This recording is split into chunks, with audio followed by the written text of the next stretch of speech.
Rahab was a prostitute. But Rahab's story was really amazing. Not only was she a prostitute, but she lived in the Canaanite city of Jericho, which means that likely at some point in her life, she probably worshiped the Canaanite moon god that Jericho was named after.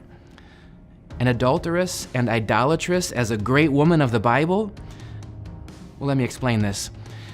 Joshua was the general of Israel. He was the successor to Moses, and he sent 2 spies to check out Jericho and the Promised Land. Well, the spies went to Rahab's house, not for business, but likely because that was a good hiding place and a good place to get information about the city.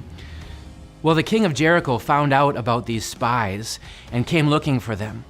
And what did Rahab do with these foreigners? She protected them. She hid them, she saved their lives, and then in an incredible moment of newfound faith, she used the Savior God's name, Yahweh, the Lord, and made these spies promise that they would spare her when they came to take this promised land. And she let them right out the window of the wall and they escaped. This was no small thing that Rahab did. God was using this new believer to bring his people to the promised land where the future Savior would be born. Rahab was acting justly and ethically and morally right, but she was also acting boldly in faith.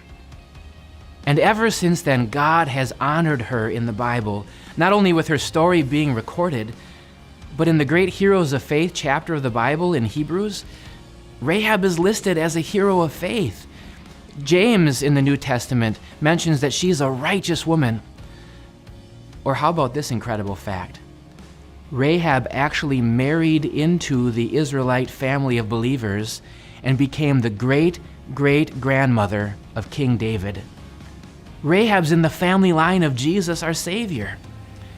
Rahab shows us what a great woman of faith is like. She's bold to act justly and righteously. She knows her sin and yet knows her gracious Savior God too. Thank God for great women of faith like Rahab.